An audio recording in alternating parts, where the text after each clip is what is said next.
Apakah enaknya itu judi? Hah? Itu judi.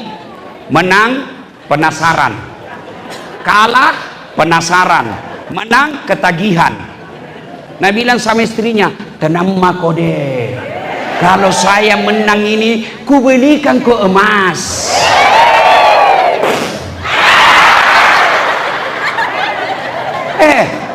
Itu beli kok judi kok 1 juta 2 juta. Kau bilang sama istrimu, kalau menang, iya kalau menang. Tapi kalau langsung kau kasih 2 juta, langsung jelas dapat 2 juta. Apain kau judi? Itu judi membuat orang jadi malas. Tidak ada orang kaya gara-gara judi. Tunjukkan mak. Yang ada judi tidak bisa tenang hidupnya. Baru lewat polisi, nyung nyung nyung nyung. Iya. Tapi saya dengar di Toraja Utara tidak ada judi. Alhamdulillah. Bangga kami. Tidak ada.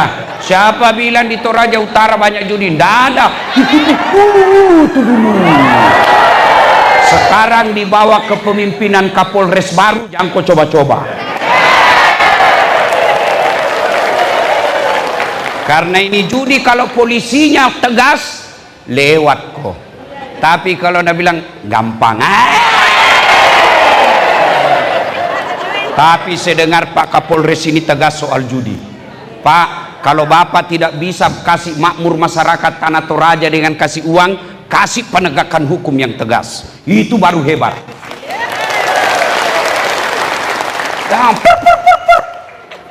Kau melanggar, kau tidak lihat ini rambu-rambu. Saya lihat Pak. Kenapa kau melanggar? Saya tidak lihat Bapak.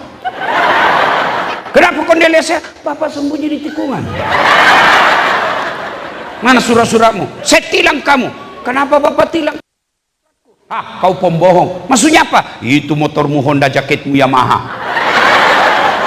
Ini polisi film India, bukan polisi Indonesia. Saya selalu doakan bapak-bapak polisi sehat walafiat. Jangan kau musuhi polisi. Kau kira enak kalau tidak ada polisi di Indonesia? Merajalela judi, pasti akan merajalela pencurian. Merajalela pencurian, pasti tidak aman. Kalau sudah tidak aman, bagaimana kau mau ke masjid? Maka polisi menjaga keamanan. Itulah sumbangsinya polisi. Maka doakan polisi supaya mereka kuat imannya, kuat fisiknya, jaga masyarakat. Insya Allah kita tidak akan mati dalam keadaan berjudi. Insya Allah kita tidak akan mati dalam keadaan mabuk. Balok. Mabuk setengah, pergi naik motor nih. Bayangkan kalau orang mabuk setengah naik motor, tiang listrik nak kira aspal. Pak, mati kafir kau bos. Saudara-saudaraku kaum Nasrani, tunjukkan saya dalam Bible atau Alkitab yang membolehkan minum khamar. Ayo tunjukkan saya. Mana Injil yang anda baca yang membolehkan minuman khamar? Tunjukkan saya. Tidak ada. Semua agama melarang itu khamar. Kenapa? Merusak akal sehat. Maka insya Allah kita orang Islam tidak boleh dalam keadaan khamar. Mati kafir kok. Itu ayat, itu makna itu ayat. Insya Allah kita tidak akan mati dalam keadaan berzina. Pergi Makassar, selingkuh. Oh maleh, selingkuh. Lobe mi, motogi selingkuh. Makan obat kuat. Lagi di atas serangan jantung. Mati kafir kok. Insya Allah kita tidak akan mati judi. Insya Allah kita tidak akan mati mabuk. Insya Allah kita tidak mati dalam keadaan berzina. Tapi yang bisa membuat kita mati kafir, hubbi aklil haram, suka makan haram. Salah satu diantaranya menerima serangan fajar pilcaleg dan pilkada. Kau tepuk tangan, nah kau semua pelakunya.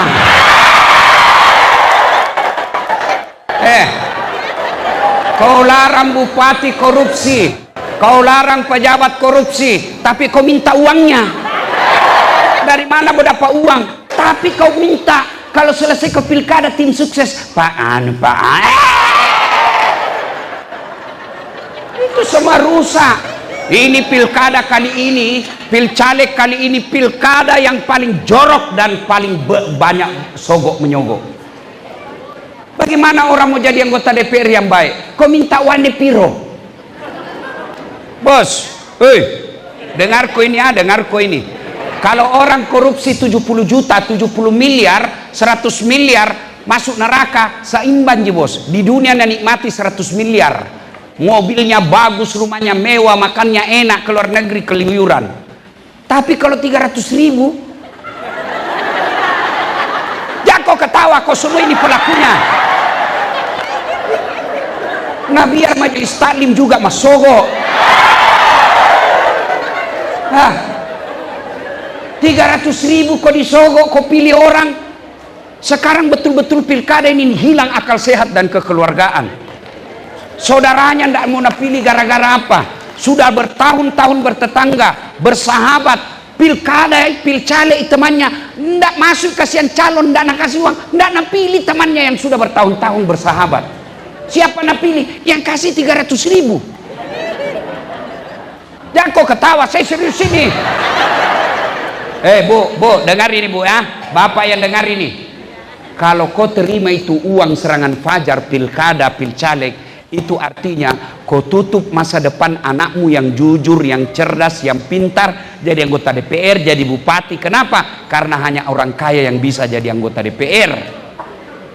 Tapi coba kalau kau tidak ada mau menerima anggota DPR, maka siapapun bisa jadi anggota DPR. Kenapa? Tidak perlu bayar. Sekarang bayar puluhan miliar jadi bupati sampai 100 miliar.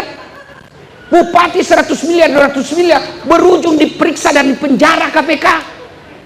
100 miliar uangmu masuk neraka, itu biasanya beleng-beleng. Coba saya Pak Bupati punya uang 100 miliar, saya pakai kawin lagi.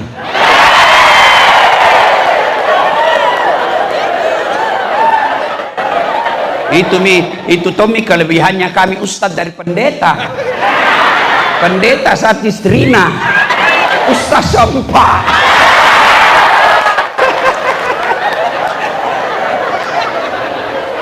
Tapi saya tidak berani, Pak, tidak berani saya. Makna ayat ini, saudaraku, mulai jangan kau terima uang haram. Ya, pejabat jangan kau sogok rakyat. Rakyat jangan kau peras pejabatmu. Ya, kalau kau tidak peras pejabat, rakyat tidak minta uang, insya Allah mereka bekerja dengan tulus. Tapi karena belum dipilih, kau sudah minta, akhirnya terpilih. Apa prinsipnya? Kembali modal dulu. Ini makna ayat, jangan kamu mati kecuali beragama Islam. Wa qala idzan bismillahirrahmanirrahim. Ya ayyuhalladzina amanu dakhulu fis silmi kaffatan wa la tattabi'u khutuwatis syaitan innahu lakum aduwwum mubin.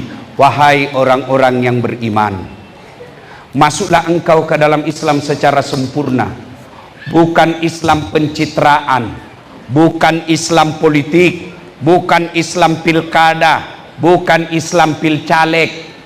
Itu politisi kalau mau dipilih badede penampilan nakala-kala ustad, pakai songkok, pakai gamis, pakai serban, keluar masuk masjid. Pilih saya, sama-sama kita orang Islam di Toraja. Kalau ada masalah mau telepon saya, aktif HP ku 24 jam. Begitu terpilih, nah ganti nomor HP nah. Ada begitu di Toraja Utara? Ada?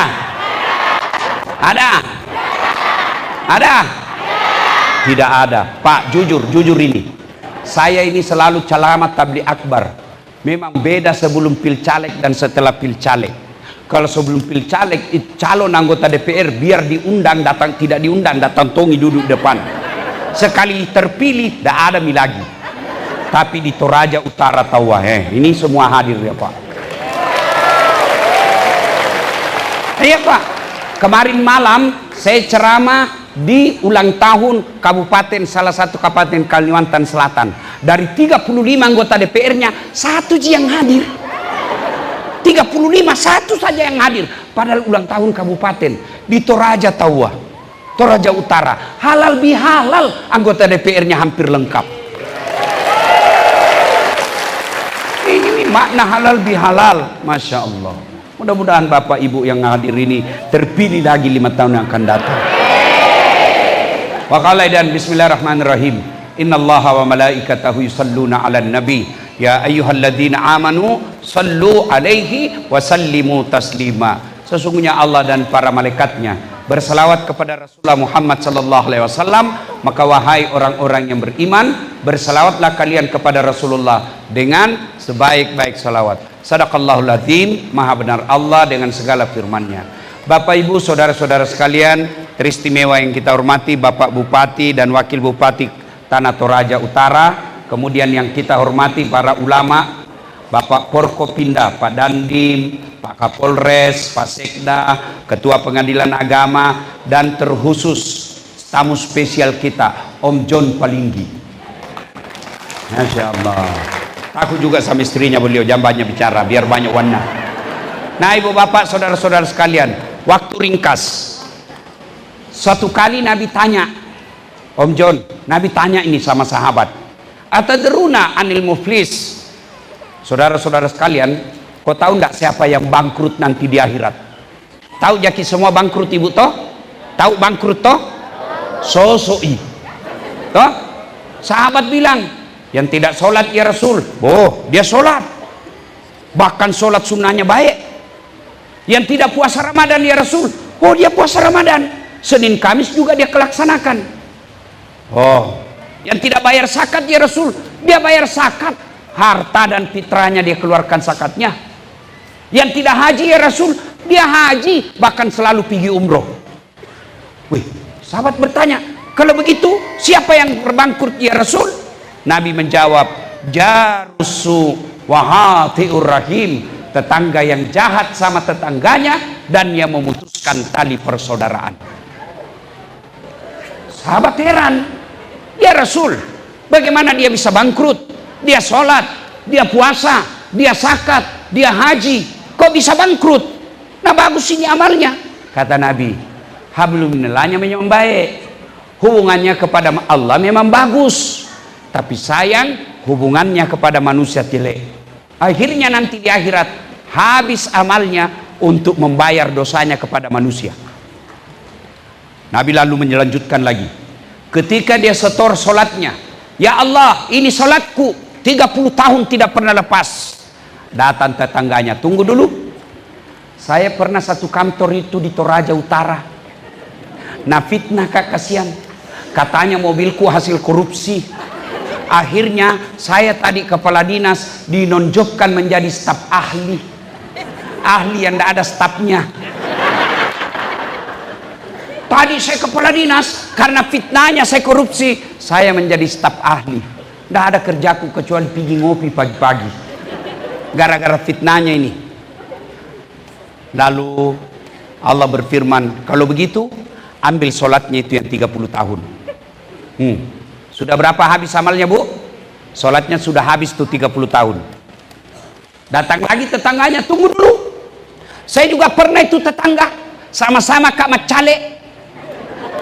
Nah fitnah kak, katanya anakku yang keriting rambutnya bukan anaknya suamiku, karena suamiku lurus rambutnya. Nggak percaya, suamiku orang Toraja, kenapa mukanya seperti Cina? Itu Bapak Bupati dia kuat. Gara-gara fitnahnya itu habis. Saya sudah jual tedong, sudah jual sawah, jual rumah, macale, habis kasihan hartaku gara-gara fitnahnya itu. Allah bilang ya sudah, kalau begitu ambil puasanya. Sudah ibu, habis mi sholatnya itu, habis mi puasanya. Dia store lagi, ya Allah ini zakatku. Datang lagi tetangganya, tunggu dulu. Pernah kak bertetangga itu? Nah seroboh pagarku, nah ambil tanahku 30 cm. Gara-gara tanahku diambil 30 cm, saya tidak punya got. Setiap hujan pasti masuk banjir rumahku. 30 tahun saya menderita kebanjiran gara-gara dia ini. Saya mau lapor temannya polisi. Saya mau lapor sepupu polisi. Pasrama. Allah berfirman, oh jelek tuh sifatnya ini. Sudah, ambil itu puasanya, ambil zakatnya. Habis nih, sholat habis, puasa habis, zakat habis. Nah, setor hajinya. Ya Allah, ini hajiku. Datang lagi, tunggu dulu. Pernah tahu nggak fitnah itu? Nah sakiti kak, nah usir kak orang gara-gara dia itu. Nah bilang, ambil lagi. Oh masih ada, bu, sudah habis sholat, habis puasa, habis zakat, habis haji, masih ada orang yang datang. Saya juga pernah disakiti itu, pencemaran nama baik. Saya melapor, tidak diterima laporanku. Saya malu satu kampung, saya tinggalkan kampung halamanku gara-gara kelakuannya itu. Nah bilang yang tadi banyak amalnya, Tuhan bagaimana caranya ini? Nah habis mi amalku kasihan. Agama ni pugau iya kasih dia, nagagamal aku. Ternyata orang Bugis. Tahu? Labu apa mau ketuh? Kandai labu aja. Bagaimana lagi caranya ini Tuhan? Bagaimana mi habis mi amalku kasih yang ini? Allah berfirman, hari ini pengadilan tidak ada kebatilan, tidak ada kejahatan, tidak ada dosa yang tidak dibalas. Supaya adil, ambil dosanya orang yang pernah kau sakiti. Nauzubillah min zalik. Amalnya habis membayar orang, dosanya orang masuk ke dirinya. Itulah yang disebut bangkrut. Memang baik salatnya, memang bagus Senin Kamis puasa, memang rajin dia tadarrus, memang rajin dia tahajud, tapi di kampung tidak ada senang. Bangkrut kok nanti. Itulah makna Pak Bupati tidak mau kalau kita seperti itu didatangkan Ustadz Dasat Latif. Kenapa Ustadz Dasat Latif? Apa karena paling pintar? Apa karena paling hebat? Tidak, karena paling banyak followerku. Bukan karena saya pintar. Banyak lebih pintar dari saya di sini. Enggak, tapi karena banyak tonsen penonton. Kenapa banyak penontonku? Barangkali suka kasih gembira-gembira orang. Yang kau ceramah sangin neraka kau cerita. Bagaimana orang sudah di rumah dimarahi sama istri, di kantor ditendang sama komandan, di warung kopi ada tagihan, kita masuk lagi gereja neraka terus dicerita, masuk di masjid neraka juga. Apa enaknya hidup? Nah, maka kita penting acara halal bihalal ini supaya apa? Jangan kau bangkrut. Ramadan kalau orang Islam habis dosamu kalau Ramadan. Siapa bilang? Nabi. Man shoma ramadana imanan wahtizaban gufira lahu ma taqaddama min zambihi. Itu hadis Nabi. Saya perlu jelaskan kepada Bapak di anggota DPR pengetahuan dasar soal ini, ya. Hadis itu ucapannya Nabi. Ucapan namanya hadis. Kelakuannya Nabi, bagaimana Nabi tidur, bagaimana Nabi duduk, bagaimana Nabi jabat tangan, itu namanya sunnah. Ya. Nah, hadis Nabi bilang begini, ucapan Nabi, siapa yang berpuasa Ramadan, diampuni dosamu yang lalu akan datang. Itu baru puasa, belum taraweh, belum tahajud, belum witir, belum zakat, belum sedekah. Baru puasa, Nabi jemikan jaminan diampuni dosamu yang lalu dan yang akan datang. Itulah sebabnya satu Ramadan setelah puasa kita hari raya namanya Aidil Fitri. Apa itu? Bahasa Arab artinya hari menggali kembali menjadi suci. Itu Aidil Fitri, bahasa Indonesianya kembali suci. Untuk saya ingat, saya perlu jelaskan supaya kita tidak salah paham. Ada orang non muslim marah kalau dibilangi kafir. Jangan kita salah paham. Kafir itu bahasa Indonesianya tidak seagama. Itu namanya kafir. Bahasa Arab kafir itu artinya tidak seagama, atau lebih halusnya non muslim. Jadi tidak usah Bapak baper kalau orang Islam bilang kafir. Bapak juga bilang sama saya, orang non muslim juga bilang saya kafir. Boleh, tidak apa-apa, saya tidak marah. Saya dibilangi domba-domba tersesat, saya tidak marah. marah. Kenapa? Ya menurut dia. Kan Pak Bupati, di suatu pengajian ada umat Nasrani komplain sama saya. Dia bilang, Ustadz, kenapa kami selalu dibilangi kafir? Saya jelaskanlah, kafir itu bukan kasar. Kafir itu bahasa Arab artinya yang menyembunyikan. Apa dia sembunyikan? Dia menyembunyikan keimanan kepada Allah dan Rasul Muhammad. Itu maknanya. Non-Islam bahasa Indonesianya. Tapi saya tidak marah. Bapak sebut saya sebagai domba-domba tersesat. Saya tidak marah. Padahal mestinya saya lebih marah karena sudah domba tersesat lagi. Tapi saya tidak marah, Pak. Tidak marah saya. Iya. Biasalah yang begitu. Jangan baper. Ya. Nah, sudah. Nah, makna terpenting dari halal bihalal ini uhuwah, persaudaraan. Dan malam ini saya bangga sekali, saya hormat kepada saudara-saudaraku orang Toraja yang merindukan kedatangan saya meskipun kita berbeda iman. Iya, Masya Allah, anggota DPR-nya hadir, ketuanya. Tidak pernah ada begini, tabligh akbar ketua DPR non-muslim hadir, jarang. Hanya ada di Toraja Utara. Ini yang mesti kita pelihara. Nah sekarang ya, makna terpenting halal bihalal, Pak Bupati, Om John, halal bihalal itu bahasa Arab. Halal bihalal. Hebatnya halal bihalal bahasa Arab tidak ada di Arab. Ibu ketua, ya, itu halal bihalal bahasa Arab tapi tidak ada di Arab. Ini hebatnya Indonesia, Pak. Bukan cuma jago korupsi, jago juga bikin acara.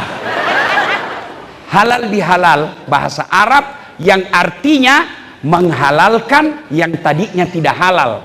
Bahasa Parisnya si halalakeki. Paris itu Budewan, Pare-Pare dan sekitarnya. Si halalakeng, saling menghalalkan. Tidak ada gunanya halal bihalal di sini kalau kita keluar masih ada dendam di antara kita. Tidak ada gunanya kita halal bihalal, habis anggaran, habis waktu, kita datang di sini masih sakit hati. Tidak ada gunanya. Halal bihalal sudah ini kita saling bersilaturahmi, menghalalkan yang tadinya sakit hati. Nah, berkaitan halal bihalal, intinya persaudaraan. Magar nasi salah-salah tahu Mapanya si kande-kande tahu. Hah? Kenapa orang bertengkar? Satu, perebutan kekuasaan. Pilpres. Orang mau jadi presiden, dia bersepupu baku musuh. Biling-biling. Pilpres sudah selesai, sampai sekarang masih ada baku musuh. Masih ingat waktu Pilpres 2019? Hah? Pilpres 2019 siapa yang bertanding? 2019 Bapak Joko Widodo melawan Bapak Prabowo. Iya toh? Iya. Siapa yang menang? Bapak Joko Widodo. Siapa menterinya? Prabowo. 2024 siapa yang bertanding? Bapak Prabowo lawan Anies Baswedan. Siapa wakilnya Anies Baswedan? Siapa wakilnya? Hah? Muhaimin Iskandar. Siapa yang menang? Bapak Prabowo. Siapa menterinya? Muhaimin. Kalian bertengkar sampai sekarang apa kau dapat? Hah? Kalau tim sukses baku cambo, wajar mau jadi menteri. Kamu bertetangga, sama-sama kok di pasar kerja, bertetangga kok bertahun-tahun bersahabat di grup WhatsApp, beda pilihan, kamu baku musuh, itu aslinya dongo. Ya, sudah pilpres, pilcaleg, sudah pilcaleg, pilkada, selesai ini pilkada, nggak ada lagi 01, 02. Ya Pak yang sekarang, Pak Victor. Jangan kau lagi bilang, sudah nih selesai. Kau kalah, kau tanding kau lagi 5 tahun yang akan datang. Ngapain? Kalian yang kalah, tim sukses yang kalah, jangan kau terus menyerang. Lebih kau datang Pak, saya akui Bapak menang, tapi kalau ada penunjukan langsung kesian ya.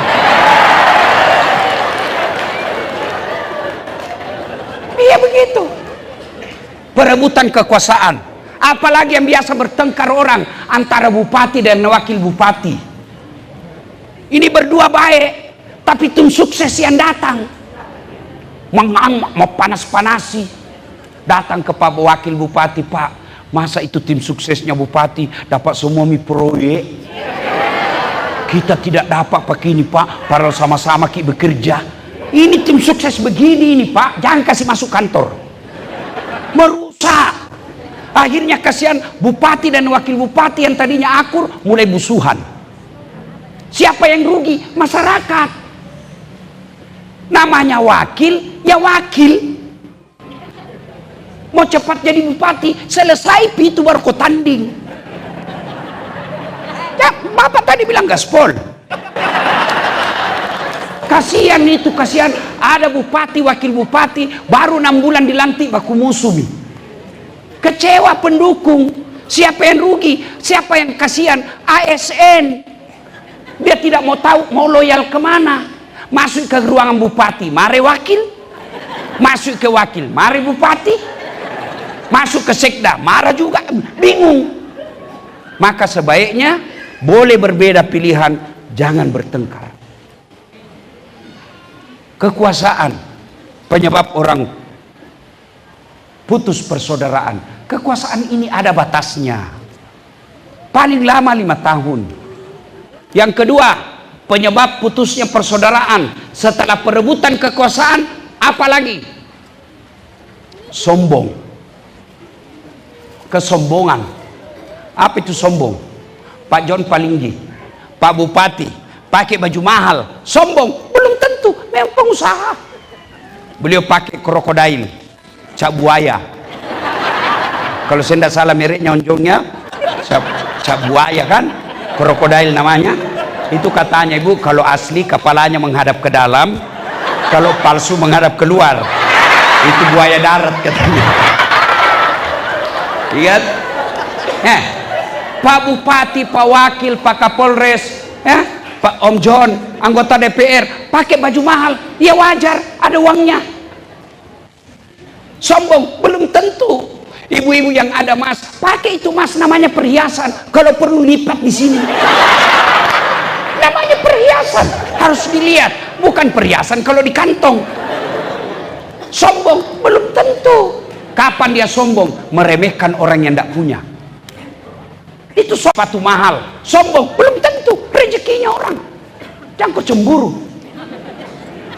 Nanti dia sombong kalau dia bilang, Dasad, ini sepatuku Louis Vuitton, ini harganya Ustaz 30 juta. Kamu sombong itu, meremehkan orang. Kalau pakai mahal, pakai Pak, itu rezeki Bapak, tidak semua orang punya. Pakai. Yang Allah tidak senang kalau Bapak meremehkan orang susah, itu baru sombong. Apa penyebab datangnya sombong? Kata Nabi, penyebabnya datangnya sombong itu 4 perkara. 1, bertambahnya kekuasaan. Yang tadinya rakyat biasa tiba-tiba jadi anggota DPR. Jangan kau sombong saudara, 5 tahun saja. Kalau terpilih lagi, alhamdulillah. Kalau tidak, wabillahi taufiq wal hidayah. Ada tong itu anggota DPR mau sombong, Dede, wakil Jakobos, namanya wakil, wakil. Iya toh, jangan sombong. Mana anggota DPR yang sombong? Yang tidak mau menerima aspirasi rakyat. Itu sombong. Kalau dia pakai barang mahal, silahkan. Yang penting jangan gara-gara uang mahal itu Bapak tidak datang reses. Atau datang tapi tanda tangan palsu. Pernah kita dengar anggota DPR di akhirat? Anggota DPR. Jadi Bu, anggota DPR di akhirat. Masuklah penghafal Quran surga. Dia lihat, kenapa banyak di surga ini anggota dewan? Di negara aku banyak di OTT. Ditangkap korupsi. Dia pergi keberatan sama malaikat. Malaikat, kenapa banyak anggota dewan? Nah di negara aku banyak ditangkap. Nah bilang malaikat, jangan ku ribut, dia cuma reses. Sebentar lagi balik ke neraka. Tapi bukan yang malam ini hadir di tengah-tengah kita. Pak, di tengah-tengah kita ini hadir wakil rakyat yang mulia. Mau datang berbaur dengan kita, padahal tidak ada SPJ-nya. Itu karena kecintaan kepada masyarakat. Ya, jangan sombong gara-gara kekuasaan. Ini Kapolres, Dandim, wakil bupati. Jangan sombong Pak. Kapolres tergantung Pak. Kalau Kapolda sama Kapolri senang ya, kau tetap di situ. Kalau tidak, minggir lagi bos. Apa? Tidak ada Pak. Ini Ustadz. Satu, kekuasaan orang bisa sombong. Yang kedua, bertambahnya ilmu. Yang kau sombong. Itu Pak Bupati tadi sebut namaku, banyaknya gelarnya. Doktor Dasat Latif, SOS, SAG, MD.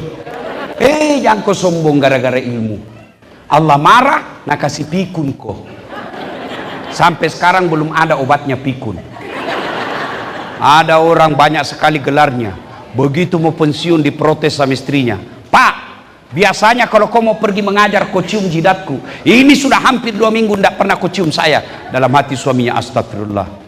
Berarti siapa sih cium selama ini?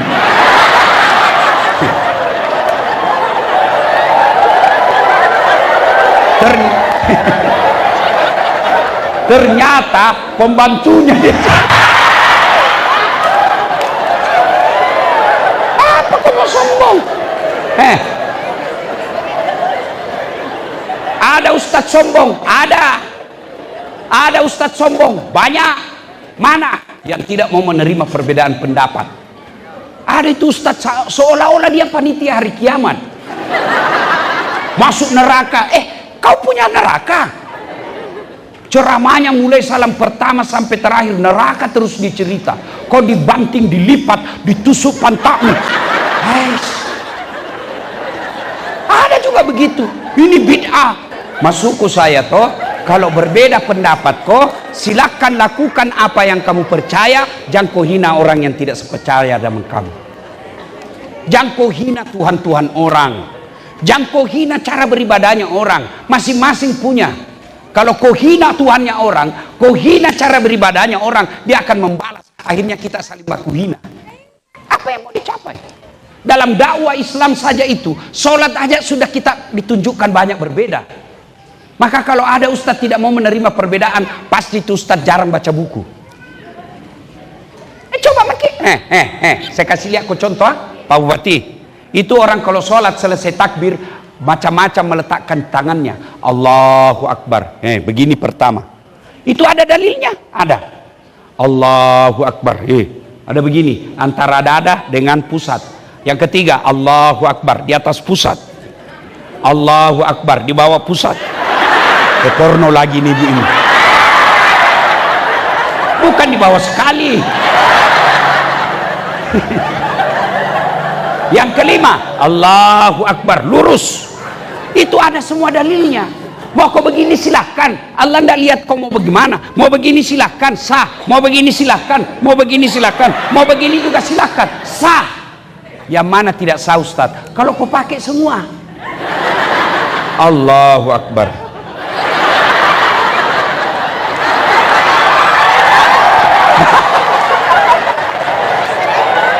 Batal itu. Ya. Sombong gara-gara ilmu. Yang ketiga, penyebab datangnya sombong, apalagi bertambahnya harta. Jangan sombong gara-gara harta. Allah marah, dia titip satu penyakit di dirimu, banyak duitmu tapi tidak ada bisa kau makan. Banyak kan orang begitu? Tabungannya 7 miliar tapi dilarang makan nasi. Apa enaknya kalau dilarang makan nasi? Ibu-ibu, baru kak pulang ceramah dari Los Angeles. Kau tahu Los Angeles, bu? Tahu ke Los Angeles? Butuh kabobon terus.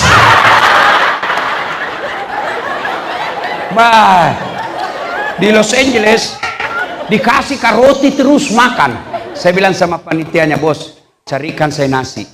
Ini perut bugis. Baru 1 minggu saya tidak makan nasi, stres. Ada orang dilarang makan nasi, dilarang makan daging, dilarang makan pedis, dilarang makan garam, dilarang makan gula, dilarang makan daging. Apa yang bisa makan? Ubi rebus. Itu kalau Allah marah. Hah? Duitnya banyak, tapi Nabi bilang dokter, Pak, selama Bapak aktif ini di kantor tidak pernah kena matahari, tidak pernah kena sinar, Bapak selalu kena AC. Mulai besok Pak, kalau bisa jam 7 sampai setengah 8 atau setengah 9, Bapak jemur diri jalan-jalan Pak ya, jangan pakai baju supaya kena matahari kulitnya Pak. Pakai celana pendek juga Pak ya, supaya kena semua ini. Jangan pakai peci. Terakhir jangan pakai sendal. Jam 7 keluarlah di kompleks, jalan-jalan tidak pakai sendal, tidak pakai baju. Apa bedanya sama gembel? Ayo, jangan sombong gara-gara harta. Yang keempat, bertambahnya popularitas. Seperti Dasat Latif. Mau kau sombong Ustaz? Saya bisa jadi penceramah karena ada penonton. Mana bisa saya ceramah kalau tidak ada penontonku? 2 jam saya di sini berapi-api ceramah, tapi tidak ada yang lihat. Lewat Pak John Palinggi, sudah lama sakit itu Pak Ustaz. Iya toh? Apa yang kita mau sombongkan? Jangan sombong. Satu saja yang boleh sombong, Allah Subhanahu wa ta'ala. Maka dalam Asmaul Husna, nama-nama Allah dari 99 nama Allah, salah satu nama Allah namanya Al-Mutakabbir, yang maha sombong. Kenapa? Karena hanya Allah yang tak terbatas. Apa yang kita mau sombongkan kita? Ada teman setan, kata Allah dalam hadits qudsi, dari 10 teman setan, 1 diantaranya adalah Ghaniyun Mutakabbir, orang kaya yang sombong. Kaya jabatan sombong, temannya setan. Kaya harta sombong, temannya setan. Kaya kecantikan sombong, temannya setan. Kaya kekuasaan sombong, temannya setan. Tapi kalau orang kaya, orang cantik, orang terkenal, pejabat sombong, orang masih maklum. Kenapa? Kaya, pejabat, populer, cakep, banyak kenal, masih wajar. Tapi kalau kau sudah jelek, tidak terkenal, pengangguran, tidak jelas kerjamu, bau ketekmu, mau kau sombong lagi. Kau bukan temannya setan, kau sudah jadi setan cilaka. Maka keluar dari lapangan ini, keluar dari gedung ini, jangan lagi ada rasa sombong di antara kita.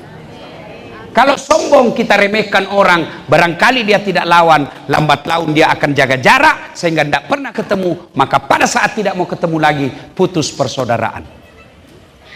Nah, yang berikutnya yang menyebabkan orang baku salah-salah, bercerai-berai, sakwa sangka, sangka buruk.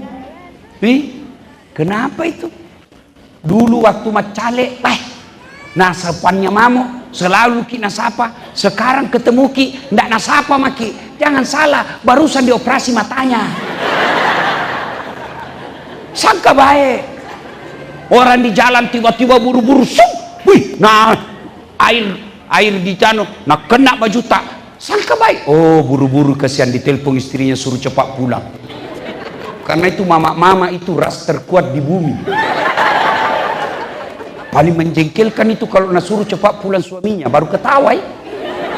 Pulang kau cepat. Tunggu dulu, pulang kau. Tunggu dulu, pulang kau.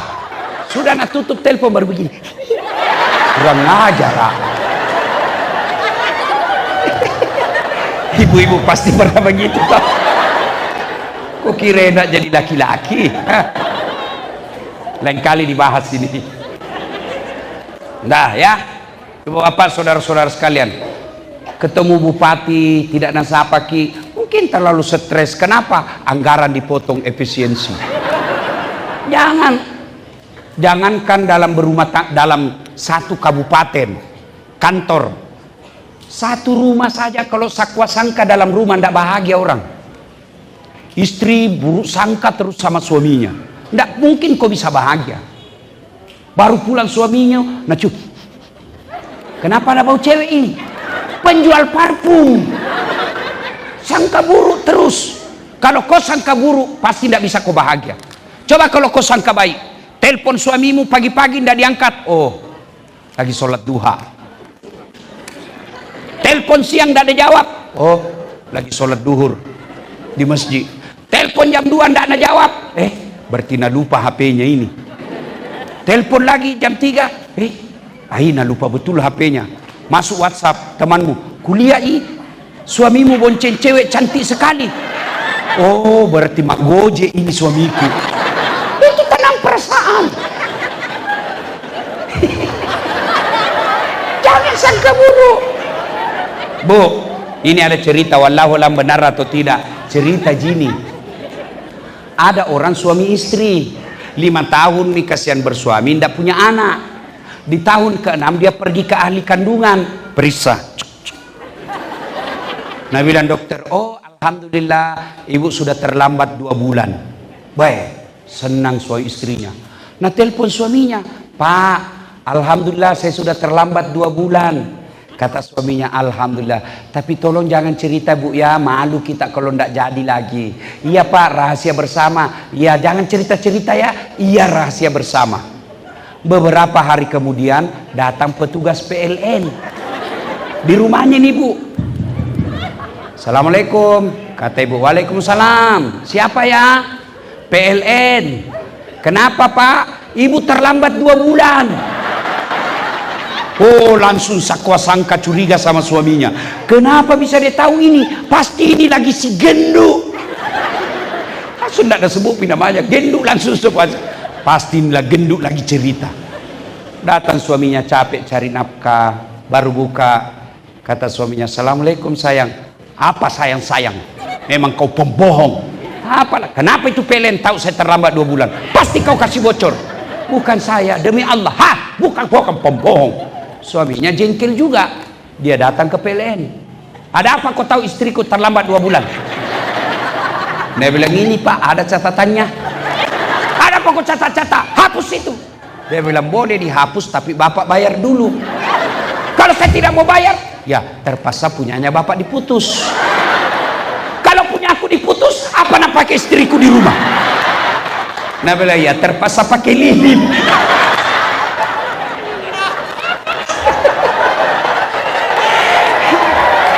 Salatullah salam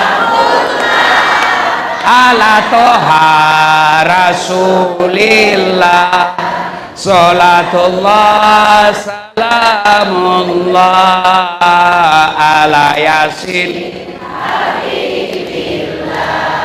Sudah, penyebab putus persaudaraan: 1, perebutan kekuasaan, 2, sombong, 3, sakwa sangka, 4, serakah. Serakah itu, serakah lebih bahaya dari pelit. Kalau pelit tidak mau diambil uangnya, tapi serakah sudah tidak mau diambil, dia ambil barangnya orang. Itu serakah itu. Dan biasanya itu banyak di kantor dinas.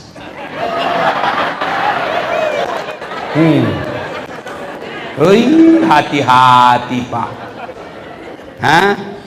Pak Bupati, mumpun saya ingat ini, hati-hati milik kepala dinas Pak. Jangan angkat kepala dinas penjilat. Itu penjilat Pak yang rusak kantor. Ya, itu waktu Nabi Isra Mi'raj ada beberapa sifat-sifat buruk, kan banyak sekali tuh, ribuan sifat buruk. Kenapa hanya belasan yang Allah perlihatkan? Karena sifat buruk belasan itu yang bahaya. Satu diantaranya penjilat. Kenapa ini penjilat bahaya? Bisa merusak kantor. Bodoh jadi kepala dinas hanya karena penjilat. Ya Pak, ya Pak, siapa? Ya, betul itu Pak.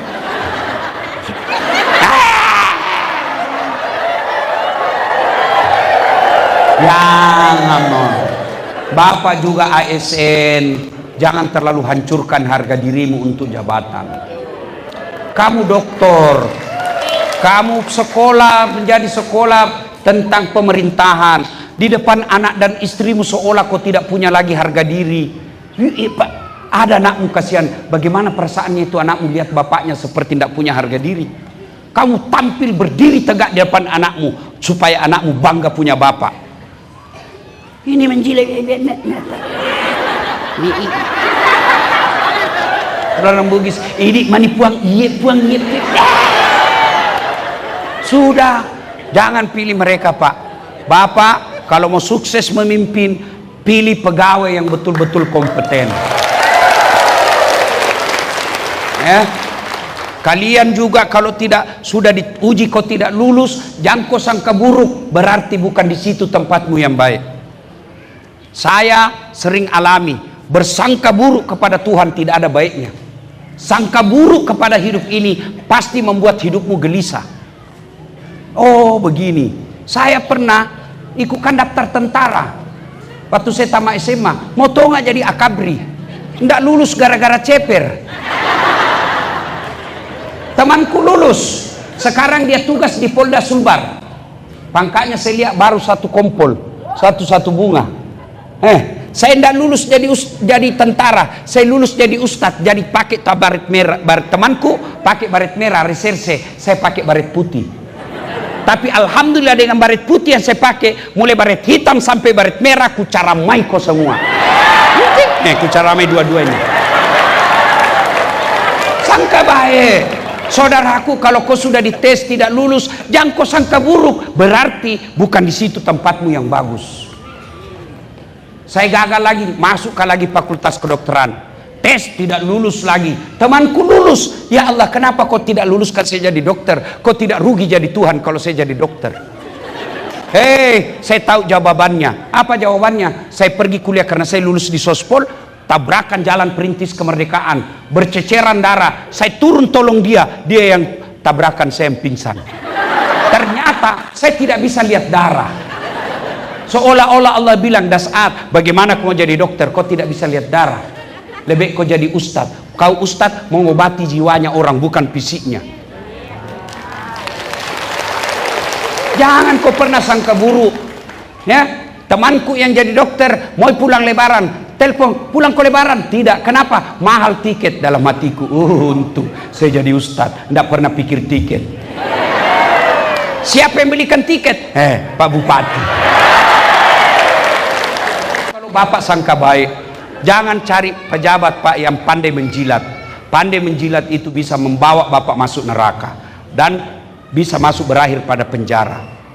Tes dia, kalau mampu. Dan pejabat tidak usah pencitraan, pergi kayak ini di shooting, nggak cocok begitu. Berapa yang bisa kau sawer, berapa yang bisa kau datangi? Pejabat itu dia sudah tahu penyakitnya masyarakat, dia panggil anggota DPR, dia panggil kepala dinas, ini ada masalah masyarakat, sudah selesai, ini perdanya, bikin, selesaikan, masyarakat semuanya menikmati satu kabupaten. Sudah ya. Nah sekarang banyak tapi waktu terbatas. Itu tadi penyebab putus kekuasaan. Yang kedua, apa tonsi hebatnya kalau banyak teman? Kalau banyak teman tak? Satu, insya Allah menang pilkada. Jelas itu. Yang kedua, orang banyak temannya, murah rezekinya. Apa maksudnya? Saya miamali. Saya ini Bu, tidak banyak uangku, tapi temanku banyak warna. Ada Yusuf Kalla, ada Om John, orang banyak semua ini, temanku semua ini. Saya di Makassar tidak pernah laku uangku. Kalau saya pergi pasar Potere, baru kak turun ada yang teriak, Assalamualaikum Ustaz. Dalam hatiku aman dan terkendali. Dia ada isi sayur, ada isi berapa ji? Ajak na Ustaz. Ndak enak balu bangun nih. Jangan maki Ustaz. Ndak enak kak, jangan nih ji. Dalam hatiku itu memang kutunggu. Iya Pak. Saya kalau masuk rumah makan, itu rumah makan nelayan dekat pantai, itu begitu saya mau berdiri bayar, sudah ada yang bayar tadi. Siapa yang bayar? Non muslim. Siapa yang bayarkan? Orang Tionghoa. Itu enaknya kalau banyak teman. Maka bodoh kalian kalau cari musuh, lebih baik cari teman. Orang banyak temannya murah rezekinya. Saya berdoa, ya Allah bukakan rezekiku, tidak mungkin uang datang dari langit-langit masjid. Itu film karton itu. Tapi dari mana uang?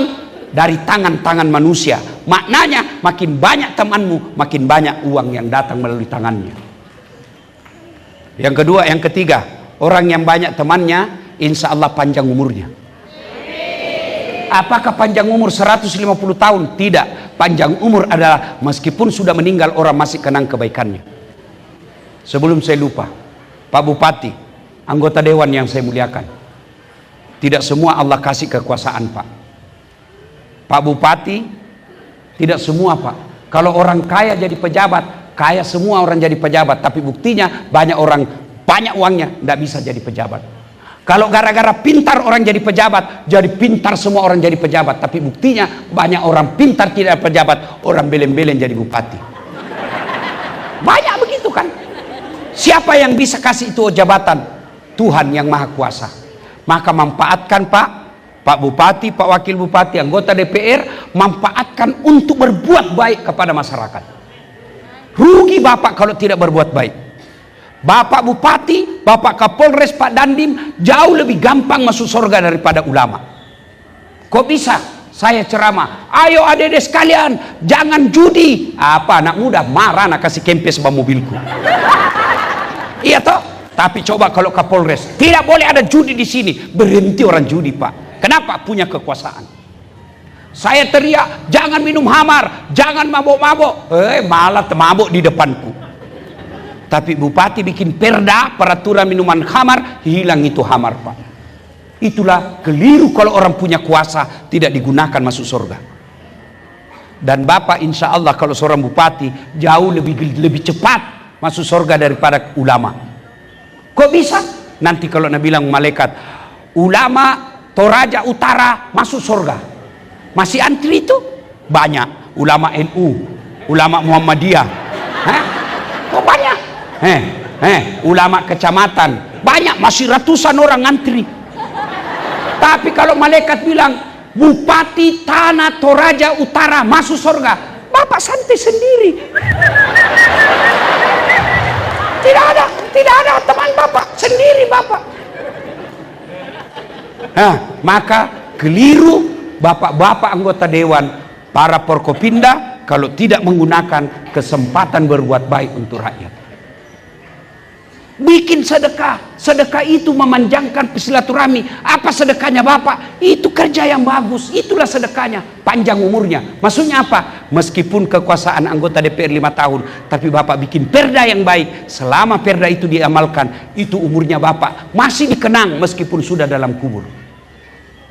Tapi kalau orang tidak baik sifatnya, Pak, cepat mati. Jangankan hidup, jangankan mati, masih hidup saja orang doakan kisial.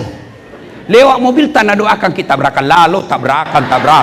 Itu Pak, itu ditangkap lalu, ditangkap. Itu. Maka orang yang banyak temannya panjang umurnya. Nah, Bapak Ibu saudara-saudara sekalian, poin ketiga, setelah penyebab putus silaturahmi, orang era silaturahmi banyak keutamaan. Yang ketiga, bagaimana cara menyambungkan yang sudah terlanjur putus. Satu, halal bihalal. Begini caranya. Inilah halal bihalal. Caranya apa? Kalau muslim, jabat tangan. Pertama, jabat tangannya. Bagaimana kalau dia perempuan bukan mahram? Tidak boleh. Makanya saya Pak Bupati, kalau mahasiswaku yang cewek-cewek cantik, saya tidak mau jabat tangan. Kenapa? Dia masih muda, barang bagus. Masa Ustadz nafsu? Iya, saya manusia biasa. Ayat tidak mengatakan la taqrabus zina illa ustadz, jangan dekati zina kecuali ustadz. Biar ustadz rusak juga. Makanya saya kalau masih ikut sih begini. Kenapa? Dia masih muda, saya juga. Dia cantik, saya tidak gagah. Lebih gagah Pak Bupati. Saya akui saya tidak gagah, tapi saya penuh pesona. Mana buktinya? Oh, semua kau foto sama saya toh. Ya. Nah, jabat tangan. Dua, pandang matanya. Tidaklah beradab orang jabat tangan lalu melihat yang lain. Oh iya. Oh enggak begitu Islam. Jabat tangannya, pandang matanya, jangan juga melotot. Oh, tambah berkelahi kau. Makanya yang ketiga syaratnya senyum. Cat beru kok.